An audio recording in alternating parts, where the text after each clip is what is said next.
Hola, soy Martín Dulanto y soy una persona que hace arquitectura. A ver, sinceramente no tenía ninguna referencia, es más, estaba absolutamente perdido en la época en la que estás ya por terminar el colegio. Empecé recién creo que a principios de, o sea, en el último momento en el que podías ponerte a pensar porque ya tenías que decidir, empecé a barajar opciones. Lo único que sabía, que tenía clarísimo, es que tenía que estar relacionado al arte. Soy una persona que está sumamente vinculada al tema artístico, al tema de la sensibilidad, al tema no sé, de la empatía, por decirlo de alguna manera. Y evalué la posibilidad de ser artista, lo conversé con mi madre, casi se muere, y me dijo que ni hablar, que un artista la tendría muy difícil y que no sé qué. No es que no me lo hubiera permitido, pero usó pues las estrategias de toda madre para sutilmente alejarme de esa decisión. Después dije, bueno, si es por un tema económico, un poco con la idea del tema económico, mejor dicho, me fui como por otro lado y dije al extremo opuesto y fue como de repente doctor, de repente psicólogo, pero ahí yo mismo me di cuenta que no era lo mío y en conversaciones con amigos salió la posibilidad o la alternativa de arquitectura y lo vi como una especie de punto medio, ¿no? O sea, estaba el tema artístico, estaba también la posibilidad, o lo que yo creía era la posibilidad de tener una tranquilidad económica que me permitiera, en fin, no sé, hacer otras cosas en paralelo, vivir tranquilo. Y es así como empiezo a estudiar arquitectura. Pero la verdad es que empecé la carrera un poco, no, un poco no, totalmente motivado por el temor de no hacer las cosas bien en la universidad. Yo cuando estaba en el colegio tenía la universidad como totalmente idealizada y era ya cuando uno estaba en la universidad ya la vida era en serio, ya no podía pasarla requete bien pensando en cualquier cosa como en el colegio. Y fue eso, no un amor por la arquitectura, sino ese temor lo que me hizo hacer las cosas bien en la universidad. Pero terminé la carrera, o sea, en algún momento incluso pensé en dejar la carrera. Nunca evalué otra opción, simplemente era como, no sentía una pasión por la arquitectura. Y, pero finalmente fue como, no, y empezaste esto, lo tienes que terminar. Y así como tenía esa idea fija en la cabeza, también cuando terminé tenía otra idea, otra bendita idea fija que era, no, ya terminaste, ahora no te puedes pasar un tiempo sin hacer nada, tienes que trabajar. ¿Pero trabajar en qué? Bueno, ya, yo estudié arquitectura, entonces voy a trabajar en arquitectura hasta que en paralelo vaya encontrando lo que yo considere que es mi pasión.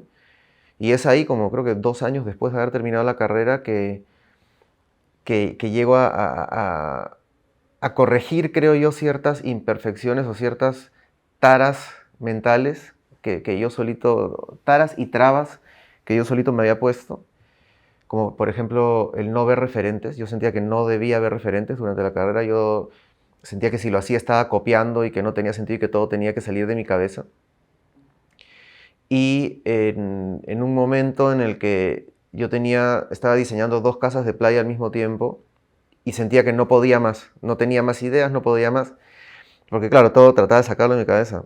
Y se aparece mi madre con la noticia de que había comprado un terreno. Ella y mi papá habían comprado un terreno en Cieneguilla y que querían que les haga una casa de campo. Y y me acuerdo haberme indignado con mi madre, obviamente no se lo dije, ¿no? Pero yo estaba indignado con mi madre y le dije, o sea, y pensé, pucha, o sea, ¿cómo me van a hacer esto? Si yo no puedo más con mi vida, tengo estos proyectos. Y ahí, como estaba a punto de colapsar, dije, no, ya, paramos un ratito, voy a empezar a ver referentes, ¿no? Me senté en la computadora y empecé a ver. Y me acuerdo que iba guardando todo lo que me iba llamando la atención y lo que más me gusta, y creo que eso es bastante consecuente con mi forma de ir por la vida, es que no solo guardaba casas, no solo veía referencias necesariamente de arquitectura, sino iba guardando todo lo que me estimulaba. Pero claro, en esos días también me concentré mucho en la arquitectura y la mayoría de proyectos que guardaba después me di cuenta que eran del mismo arquitecto. Y ese arquitecto es Marcio Kogan. Entonces, cuando me di cuenta de quién era, yo no tenía la menor idea de quién era, pero vi el nombre y vi que aparecía en varios, en varios de los proyectos que había guardado, dije, pucha, tengo que encontrar a este pata, ¿no? Y lo quería encontrar porque me había resultado recontra estimulante su obra. Y empieza una especie de campaña sistemática de acoso digital en la que busco entrevistas, que en esa época no habían tantas, ahora hay muchas más, que le habían hecho a él. Trato de encontrar información para llegar a él y finalmente encuentro una foto donde está él con como 15 chicos, abajo una leyenda con todos los nombres, agrego a todos por Facebook y les escribo: hola, soy Martín Dulanto, soy arquitecto de Lima, Perú, quiero por favor contactar a Marcio. Muchos no me respondían, muchos me decían manda tu currículum a tal mail pensando que estaba buscando trabajo.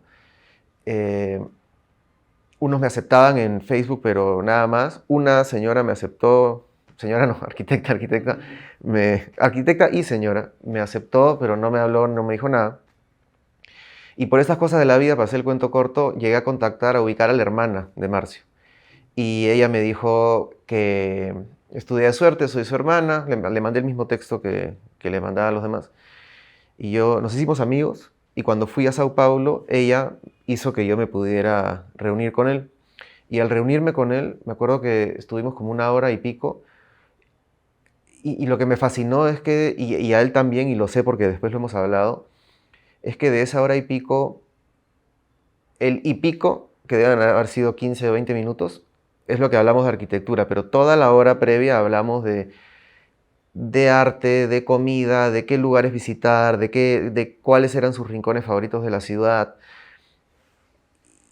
Y fue, creo yo, absolutamente determinante esa conversación con él para mí y el conocer su estudio. O sea, su estudio no era la típica oficina como formal y profesional, sino era su mundo. Estaba repleto, había repleto de repisas que estaban a su vez repletas de juguetes, libros, premios, fotos, obras de arte, de todo. Había absolutamente de todo. Y yo me sentí absolutamente identificado porque cuando yo estaba en el colegio yo tenía mis repisas llenas de estupideces, de juguetes, de todo lo que me gustaba. Libros, álbumes de fotos, lo que sea. Y cuando empecé a trabajar, empecé a reprimir, o empecé cuando estaba en la carrera y estaba estudiando, y después cuando empecé a trabajar, sentía que todo eso era un lado infantil, era parte de una etapa infantil que yo ya debía superar y reprimir y borrar y anular y ahora convertirme en una especie de profesional absolutamente rígido. Y ver a Marcio fue como entender, y ver su mundo, fue entender que la cosa no iba por ahí, que yo llevaba ya como 2 años y pico alejándome, contrariamente a lo que yo pensaba, llevaba 2 años y pico alejándome de lo que era mi esencia. Y abrió todo un mundo, abrió una puerta que me empezó, que era el inicio de un camino que desde ese entonces empecé a recorrer y que sigo recorriendo, en el que me he ido acercando a mí, a mi esencia, a descubrir quién soy, a descubrir cómo es la gente que está cerca de mí, con la que trabajo, y es lo más reconfortante y satisfactorio que me ha podido pasar relacionado a la arquitectura. Y fue, creo yo, ese como el punto de partida. A ver, yo nací en Tumbes y viví, creo que 1 mes en Tumbes. Después viví en Guayaquil 1 mes y después vine a Lima, algo así. No sé si exactamente esos fueron los plazos, pero algo así. Eh, Obviamente, teniendo en cuenta esos plazos que te he comentado, yo me considero totalmente limeño, ¿no? Y si bien, en mi opinión, Lima no es precisamente la ciudad ideal, sí la considero mi ciudad. Ahora, no soy de estos que conocen Lima de arriba abajo, ni mucho menos, no. O sea, yo me muevo en mi distrito y en los distritos cercanos a este y es lo que considero mi mundo, mi entorno. Y quizá la manera en la que esto ha influido en nuestra obra va un poco más por el lado de el sortear ciertas dificultades y una búsqueda de aire, ¿no? O sea, nuevamente, estuve en Santiago, o estaba en Sao Paulo hace un tiempo, o incluso en Quito, y veo mayor calidad espacial, un urbanismo totalmente distinto, o presencia de un planeamiento urbano que sinceramente te digo, envidio sanamente, ¿no? Más allá de condiciones, no sé, climáticas que favorecen al verde, que como te decía es una de mis pasiones, pero yo creo que quizá nuestra obra aquí es más como una reacción, una búsqueda desesperada de algo que siento que no tenemos tanto. Me acuerdo de Jean-Pierre Cruz hablando de... Una vez estábamos hablando, no me acuerdo ni siquiera con quién, pero estaba Jean-Pierre y él estaba comentando un proyecto suyo, nos estaba explicando un proyecto suyo y de cómo en ese edificio él había retirado el proyecto para darle a la ciudad, ¿no? Y cómo da, como esta especie de gesto de, no me acuerdo qué palabra usó, pero era relacionada al urbanismo. Y yo creo que esas son las cosas que se deberían hacer más. Yo creo que tengo un vínculo muy fuerte con dos especies de casilleros muy personales, que quizás son opuestos. Uno son mis pasiones y el otro son mis miedos. Y los dos son como motores que hacen que yo avance día a día. O sea, no es que, uy, empieza el día y yo salgo corriendo con una sonrisa oreja a oreja a hacer arquitectura. Muchas veces, no todas, pero muchas veces empieza el día y yo digo, uy, carajo, ¿cómo voy a pagar tal o cual cosa? Y vamos a hacer arquitectura. ¿Me explico? Pero hay otras en las que realmente tengo ganas de, no sé, acabo de estar en Chile, por ejemplo, viendo un proyecto y quería volver a Lima para estar con mi equipo porque estamos haciendo unos proyectos, uno de los cuales también es en Chile, pero quería estar acá con ellos para intercambiar ideas y esa dinámica que es alucinante con ellos. Y con respecto, sí, creo que esos espacios están en mí, de alguna manera, y son los que me llevan a avanzar. O sea, yo avanzaba en automático muchas veces. Y, o mejor dicho, avancé en automático por un tiempo bastante prolongado e importante. Lo que me ha permitido esta especie de autoconocimiento ha sido identificar lo que estaba pasando, ¿no? Y eso yo creo que ha sido fundamental en mi vida. Inicialmente yo trabajaba, bueno, tenía un socio, pero digamos cada uno hacía lo suyo y cada uno se encargaba de lo suyo, o sea, cada uno estaba viendo un proyecto y tenía que hacer todo. Y después poco a poco fueron acercándose o incorporándose estos chicos, Miguel Gutiérrez, Raúl Montesinos, que han estado conmigo desde el principio, ahora somos muchos más, pero a ellos los menciono porque ya llevan conmigo 10 años. Eh, y, y poco a poco me fueron ellos, creo hasta con bastante paciencia para conmigo, fueron enseñándome que yo podía, que yo podía y debía confiar. Y yo te diría que ellos son los que de manera absolutamente natural me enseñaron a delegar, dándome la confianza justamente de que yo podía eh, asignarles trabajos que ellos iban a hacer perfectamente e incluso mucho mejor de lo que los hubiera hecho yo. Y eso me permitía a mí enfocarme en otras tareas fundamentales también para el estudio y eso a su vez fue generando más trabajo y de manera natural nuevamente un crecimiento y una consolidación bastante importantes, ¿no? Y actualmente pueden pasar cosas como que yo me voy a Chile una semana y me voy tranquilo porque sé que ellos manejan la oficina perfectamente y yo desde allá también estoy en contacto de comunicación, constante comunicación con ellos. No sé si llega a ser sano o no, o lo mejor o no, pero, o lo más recomendable o no, pero yo trato justamente de no tener una rutina, he llegado a un punto de mi vida en el que prácticamente no hay un límite entre la vida profesional y la vida personal, por llamarlo de alguna forma, entre lo laboral y lo no laboral. Y si bien mucha gente dice que eso no es lo adecuado y que uno tiene que parar y despejar la cabeza y pensar en otras vainas y no sé, yo creo que me permito hacerlo porque he logrado justamente no sentir, o por lo menos no siempre, mi trabajo como un trabajo. No, o sea, yo voy y estoy con los chicos en la oficina y para mí estoy con mi familia, de alguna forma. Con mi familia, con mis amigos, nos matamos de risa. No te digo pues que sea una fiesta siempre, ¿no? Hay momentos claramente súper estresantes y de mucha presión, pero yo siempre les digo que nosotros somos como un grupo bastante relajado, pero muy profesional.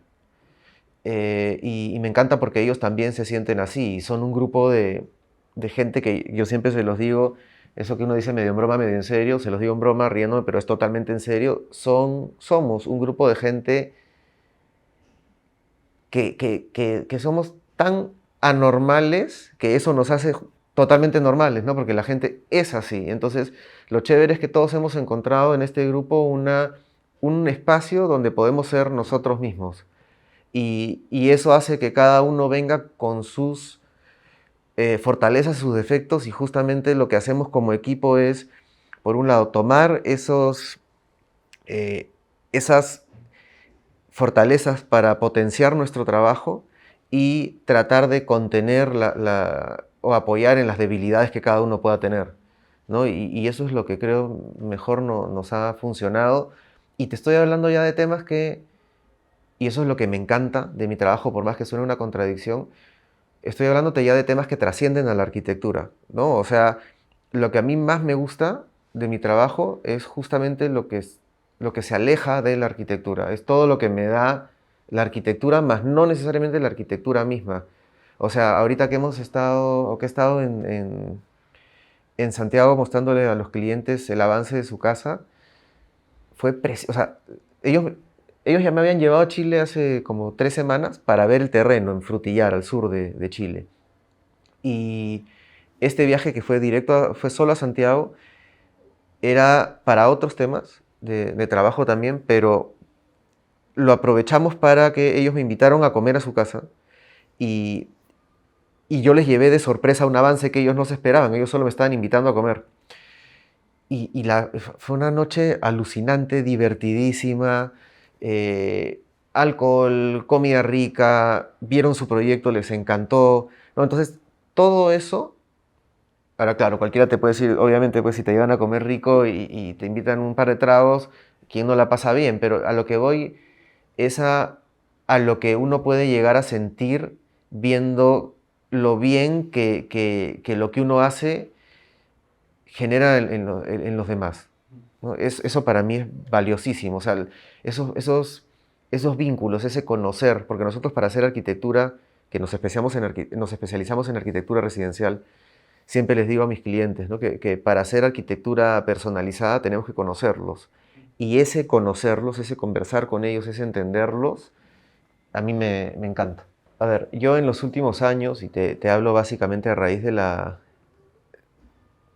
pandemia, he identificado dos puntos fuertes al respecto, o relacionados con lo que me dices. Uno siempre estuvo, solo que no le había prestado mucha atención y ahora lo estoy llevando estamos tratando de llevarlo a otro nivel, que es el tema de la vegetación.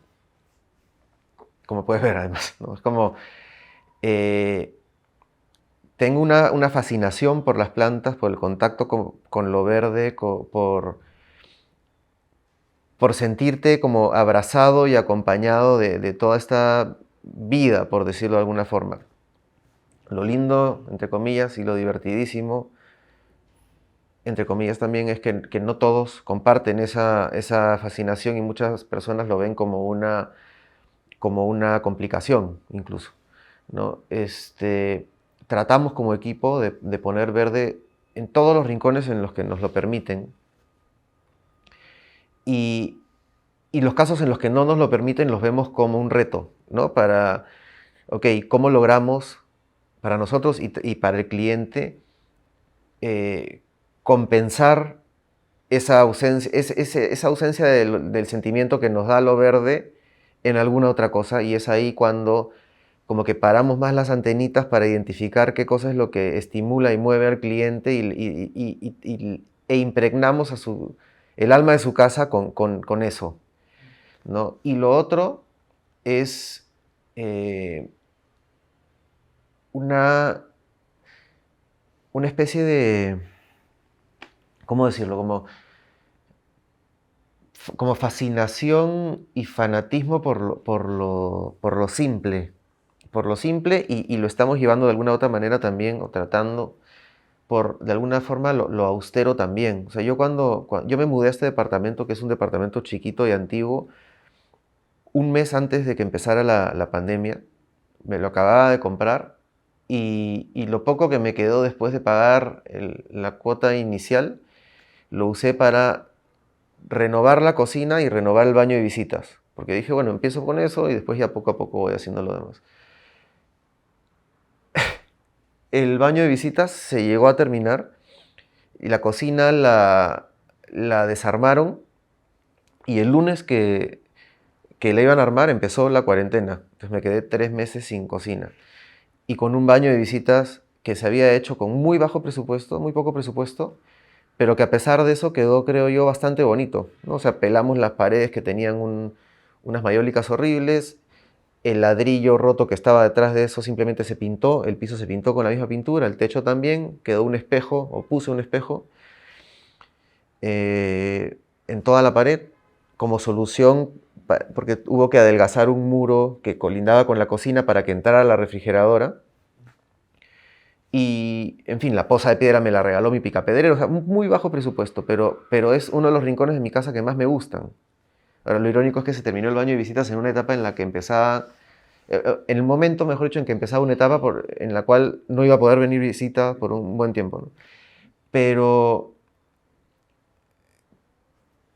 entre ver lo que se había logrado con el baño con muy poca plata, en el baño con muy poca plata, y vivir 3 meses con una cocina donde solo había una refrigeradora, no había un solo mueble y un hornito que estaba apoyado en una caja en el piso, en la que yo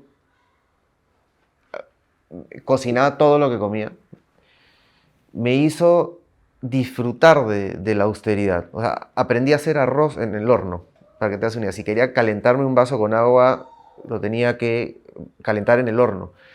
Y obviamente no pretendo pues que todo el mundo haga eso, yo mismo no lo he seguido haciendo.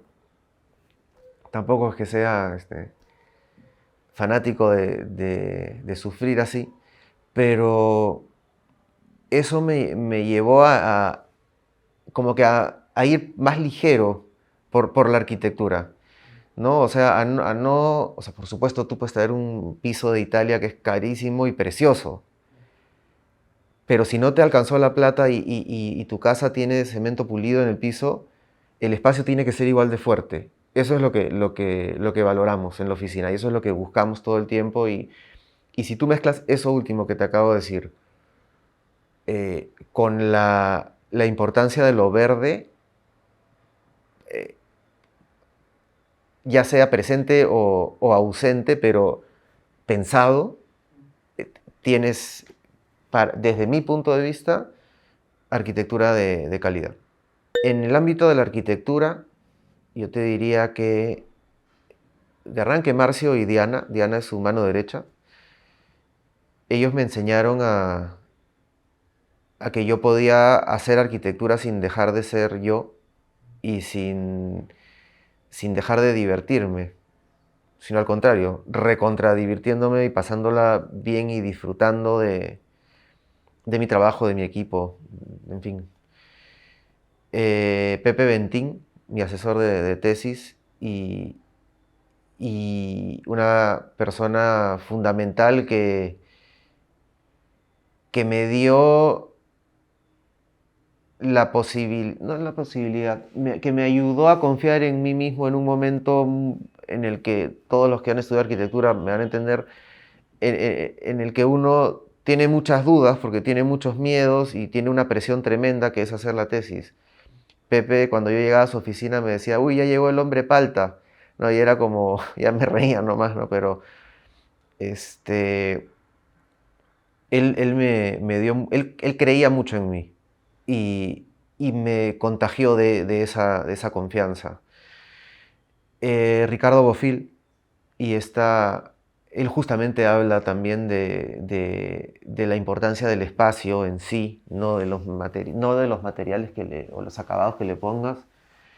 Y tú puedes ver en su obra, en La Fábrica, por ejemplo, ¿no? O sea, cómo esa estructura absolutamente austera es hermosa por la espacialidad que tiene y tanto una mezcla de la antigua espacialidad con la nueva espacialidad y la conjunción de la estructura con las plantas, con la vegetación, como esta idea de que las estructuras han sido abandonadas hace 200 años y fueron tomadas de una manera casi silvestre o salvaje por la naturaleza, a mí me tiene cautivado y creo que Bofill la dominaba de una manera magistral.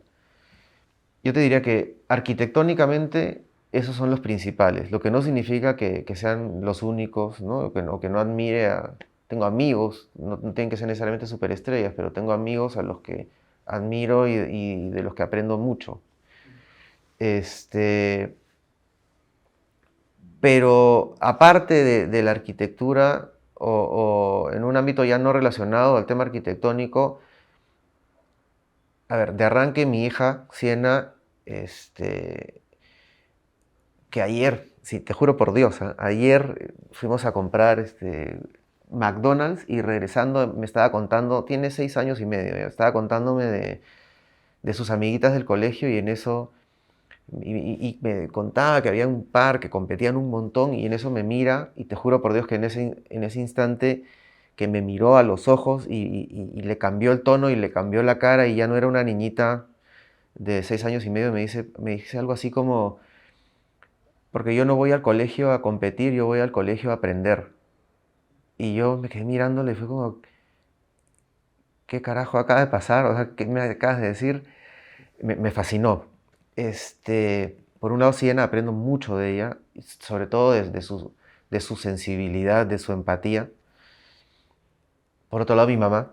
Mi mamá es una persona maravillosa, muy buena. Creo que todo el tema justamente de sensible ha venido por el lado de mi madre y después ha ido aterrizando por el lado de Siena. Y bueno, después hay desde artistas que puedo admirar por temas, la obra de Pollock me fascina, cantantes o grupos de música, pero no solo la música en sí o su música en sí, sino la manera como llevaban la vida, ¿no? O sea, todo eso así como te hablaba de la arquitectura y de lo que no tiene que ver con la arquitectura, todo el tema de la música y lo que ya no tiene que ver con la música, o lo que no tuvo que ver con la música es lo que a mí más me gusta o más interesante encuentro.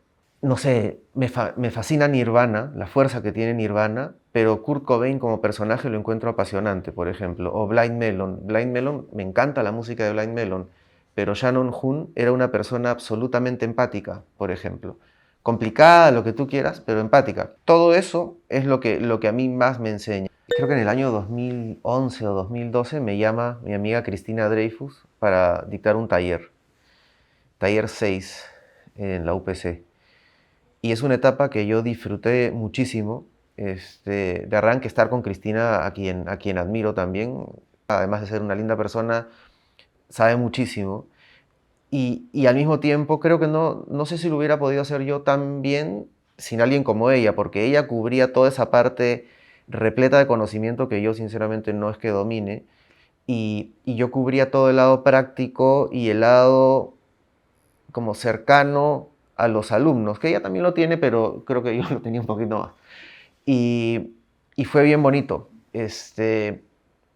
Ahora, nuevamente, yo soy una persona tímida, no es que me encantaba llegar a la clase con 20 chicos y yo hablar así, no es que me sentía tan cómodo, pero sí encontraba una comodidad y reconocía la importancia eh, de la cercanía con los alumnos, sobre todo en el momento de la crítica. O sea, creo que yo lo que más valoraba o disfrutaba o lo que hizo en todo caso que yo me pudiera mantener como profesor de taller por un par de años fue el tomar conciencia de que yo estaba en una posición, que yo era un personaje, que yo era el personaje que a mí me hubiera gustado encontrarme cuando yo estudiaba arquitectura. O sea, yo era el arquitecto joven que, entre comillas, tenía relativo éxito y a pesar de eso era capaz de transmitirte la tranquilidad de, oye, tienes que trabajar, sí, tienes que cumplir con esto, sí, porque acá no es que vas a venir a huevear, pero si por ahí pasa algo,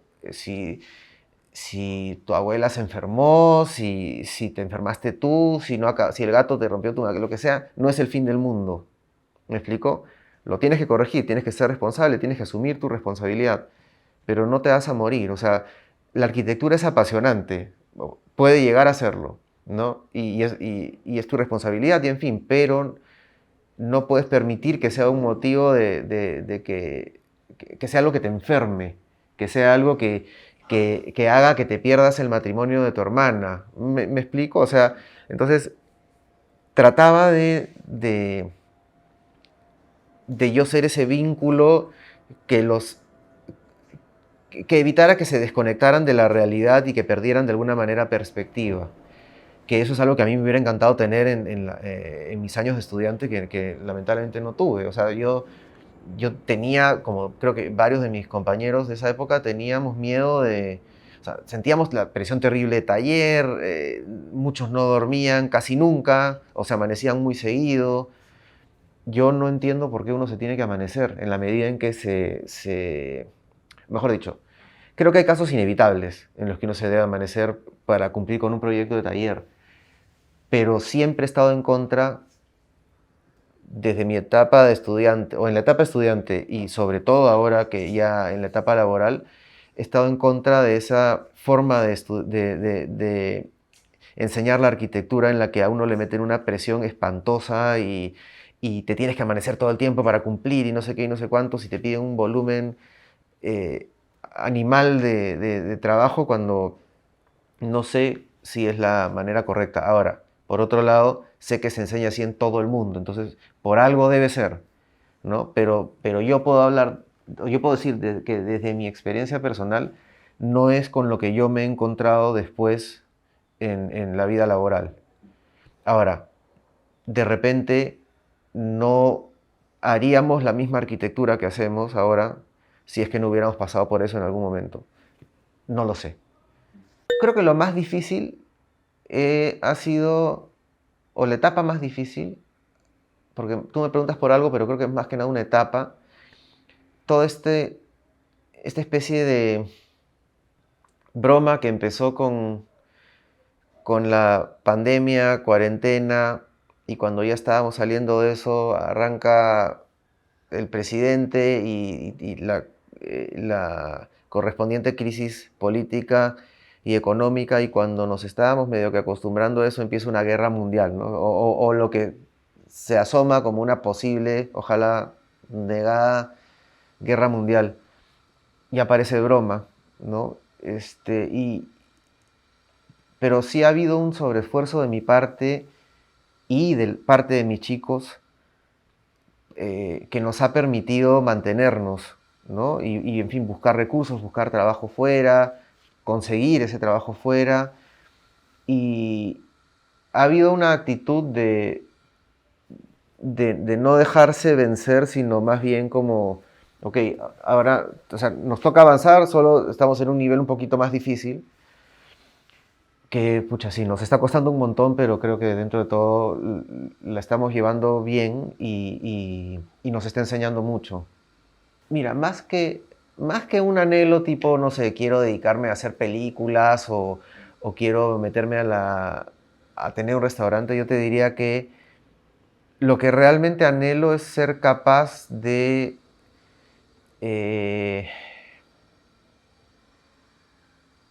a ver, quizá se puede separar la respuesta, ¿ya? Pero por un lado, ser capaz de hacer arquitectura residencial siempre y vivir de esto y seguir en contacto con el equipo que tengo y trabajando de la mano con ellos y que todos vayamos creciendo, no me refiero necesariamente económicamente, sino creciendo como personas, creciendo en la dirección que cada uno tenga, juntos y sabiendo que contamos los unos con los otros. Eso me parece fundamental. Y en la línea de eso, o alineado con eso, mejor dicho, quizá poder ir encontrando cada vez más espacios, no sé, para estar con mi hija, para comprar o conseguir o sembrar más plantas, eh, para vivir un poco más. Ahora, quizá por la manera, como lo he dicho, se tomaría como que vivir, como que considero vivir y arquitectura cosas distintas, ¿no? Pero no, o sea, es como siguiendo en esta onda de que la arquitectura es simplemente parte de la vida, ¿no?